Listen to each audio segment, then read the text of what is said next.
It is still day 80, December 10th. They're still in the bushes over here. Rousseau leaves the group. They also see Juliet coming over. Then Jack and Juliet go over here. Locke uses binoculars to see Juliet go inside and get Ben, who is in a wheelchair. This is also the show's way of showing us how Locke knew which house Ben was staying at. They go back into the jungle. Rousseau is gone, so she might be on this side trying to get a glimpse of Alex. There's a scene we need to insert here. One we'll see in season 4, and I believe it happens tonight. Ben calling Michael on the freighter. So I'm afraid you're stuck with me. Michael? Are you still there? As we learn in the season 3 finale, the others had the ability to contact the outside world. Ben was just jamming all signals from the looking glass station, something Mikhail didn't know about. Why did your little friend Ben tell you people that this entire station was flooded when it isn't? Or why these two have been jamming transmissions off the island? What? Is that true? Earlier that day, Tom came back from New York and could inform Ben about Widmore's boat and the people on it. He would also be able to inform Ben that Widmore has hired scientists to the boat, and not only mercenaries. Therefore, Ben needed to contact the outside world, informing Michael. The jamming stopped that day to let his call through. There is a possibility that Ben turned off the jamming earlier that same day, if you believe that Tom came back with the sub. Some believe he traveled in a different and unknown way. It's up to the viewer. The good thing is that Mikhail would not notice this because he's currently foaming near the sonic fence and the flame is destroyed. Ben is wearing his pajamas and not his blue striped shirt or the shirt he had the day before, so I believe he did this before he went to bed. I don't think he would have done all that after the Kate, Saeed and Locke invasion, and by the time the whole thing has settled, the sub exploded and Locke is captured, he has changed from pajamas to regular clothing, as evident in this scene, which chronologically speaking happens right after this episode has ended. Now back to the episode.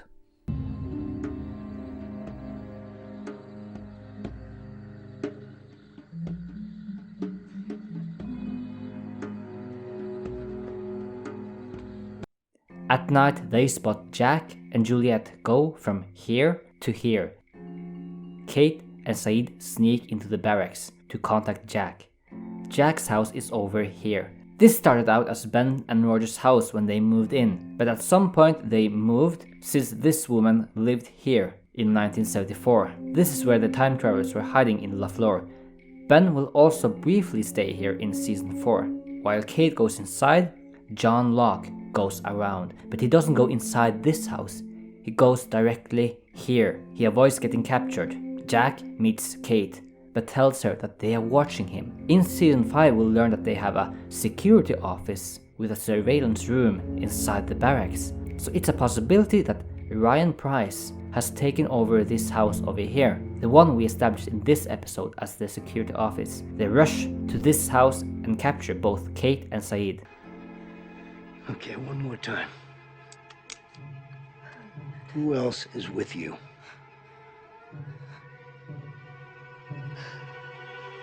Nobody. Nobody else. It was just us. Then they're taken to Tom's. We don't know where that place is, so let's assign one house to him, like this one. Locke sneaks into Ben's house. This is a fan-made map of the house, where I've tried my best to use the official sketches and observations of the rooms from the various seasons. Ben's house is quite fascinating. It's the only house at the barracks with 2 floors, or at least in the season 3 premiere. They stopped adding this part in later seasons. Ben's room is here and it has a built-in closet. Alex's room is on the other side of the hallway, since Ben confirms that in season 5.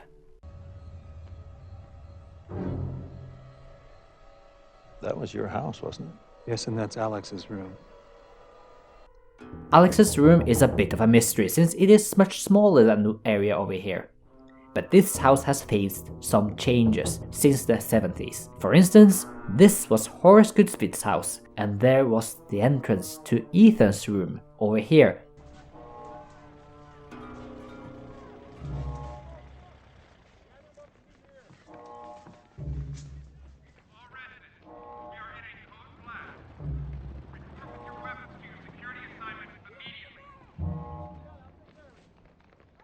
which doesn't exist in the present, so maybe Alex's room was constructed at some point and this room is empty. Maybe the stairs to the second floor are here, even though the second floor is present in the season 3 premiere, but gone in season 4. This is something I will talk about more in later seasons. He has a living area and an office space. Here near the dinner table is the secret room, along with the door to the summoning chamber. There is a door here next to the kitchen leading to the basement.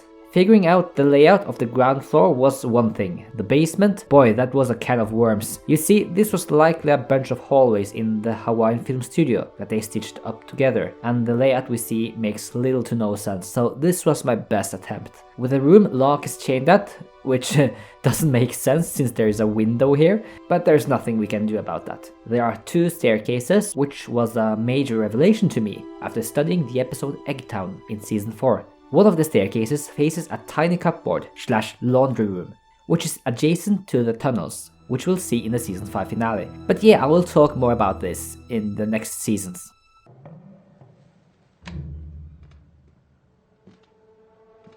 Sean. Shh. Keep your voice down.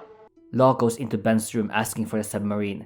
Richard meets up with Tom and then they go to Ben's house. When Tom and Richard arrive, Locke takes Alex and hides in the closet. Tom is instructed to separate Saeed and Kate and then leaves. Ben asks Richard for the man from Tallahassee. We don't know where they've stored Cooper, could be in a different house. Tom takes Kate to the rec room, while Price brings Saeed to the swing set and watches over him. Locke sends Alex to get his bag. By the way, I love the paintings over here. Looks like a Dharma employee wandered around the island and painted the sceneries.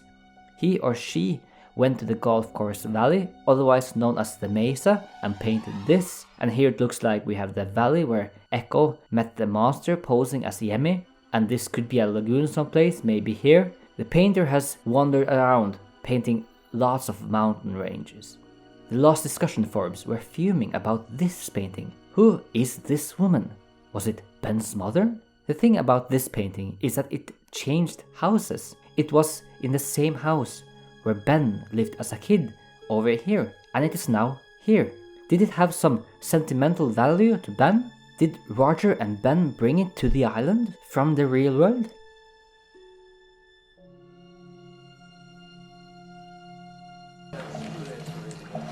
You've probably noticed this painting on the wall. It's a kind of a unique painting. If you look closely, you see the woman is cradling a little gerbil or some kind of a little furry mammal in her hands. And she's in a tropical setting. Why does Benjamin have this painting? And who's the woman in the painting? I wonder if we'll find out. In the rec room, Tom opens the door and lets Jack in. Jack tells Kate that he made a deal to leave the island. Juliet comes and gets Jack. Maybe Jack starts packing some stuff, as well as Juliet, before they're about to head to Ben's house.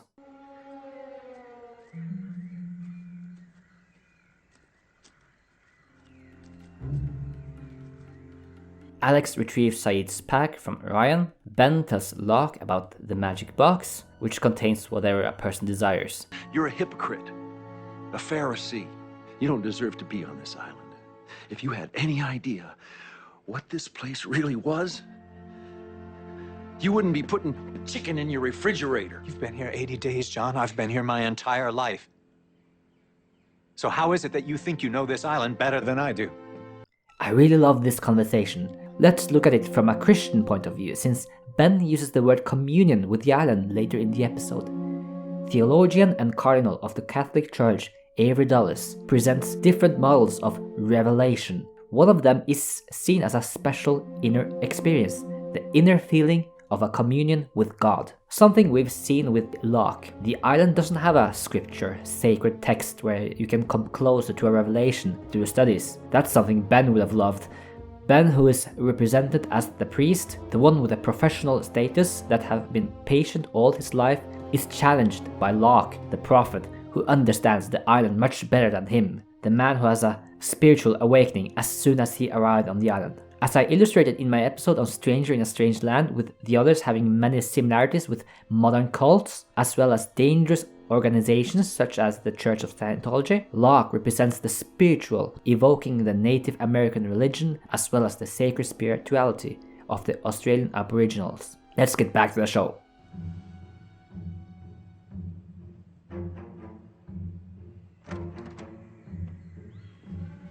Did you have any problems?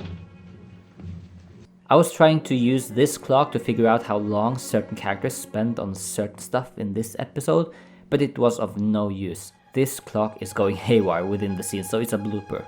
Ben tells Locke about the deal made with Jack to leave the island on the submarine in less than an hour. Then we have a scene of Alex taking Locke to the submarine, and we got our big issue. Where is the submarine dock? In my map, I've placed it here, with a distance from the barracks, outside of the sonic fence. I don't think they are as close as most people think, because that conflicts with the overview shot from the season premiere, which already has a couple of bloopers, but this shot can't be ignored. I think that it's the editing that fools the audience into thinking that the barracks at the submarine dock are right next to each other. So it is day 81, December 11th, at night before dawn, and I believe that Alex takes Locke to the sonic fence, turns it off, and you have Danielle who follows them into the jungle, and then following the stream that goes all the way down to the dock here. That would explain Rousseau getting out of the sonic fence undetected before the others made that mass evacuation in the next episode. Therefore, the editing tricks us a little bit. There's a distance. Let's look at the evidence from all the episodes that shows the dock. Is the dock close by or not? The Lost Map has done a brilliant analysis on this subject, and I agree with him on that one. Although I've placed the dock a bit closer than him, and my placement of the barracks differs from his map. Season 3, episode 16. Juliet arrives at the dock. This is the first time we see the lagoon very clearly, and we see it is quite large. It won't fit inside the sonic fence, as seen on the Dharma Caving map. We don't see her traveling to the barracks in this episode. Season 3, episode 20. Now this is interesting. We see the characters at the dock as well as Dharma vans standing by. Is this our first clue that the vans were used to transport our characters from the dock to the barracks? I think so. Season 5, episode 9. First, we are in the past, and here's a clue. Sawyer comes in with a Dharma van and informs them of the incoming sub with new recruits. Pierre Chang says this. How was your ride in? It was fine. Good. Who was your shuttle driver? I'm sorry? The shuttle from the sub.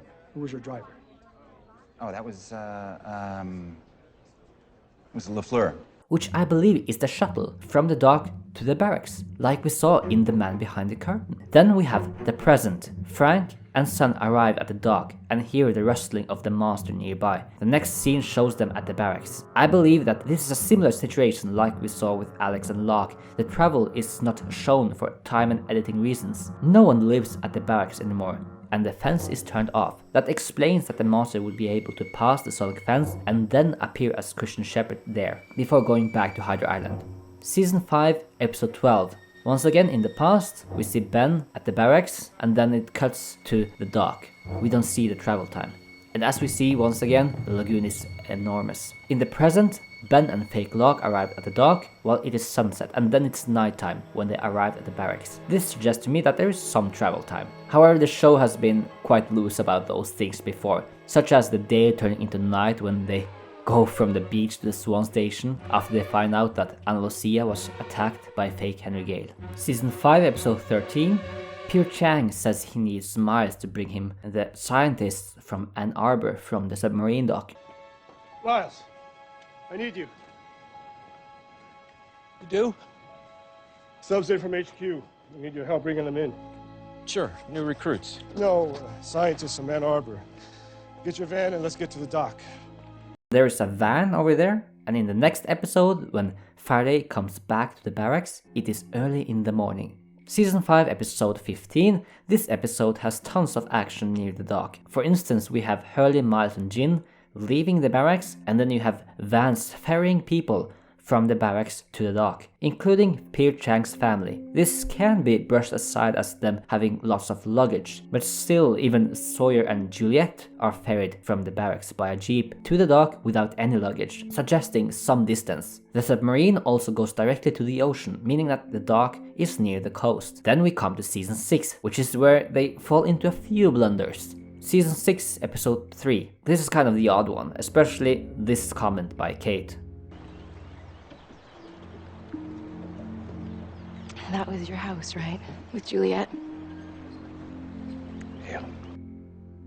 Because no, there are no Dharma houses here where she's pointing. Does she point in the general direction or just into the jungle? Not specifically at one house at the barracks? I guess so. Season 6, episode 16. This is also quite weird, but explainable through cutting with editing and time.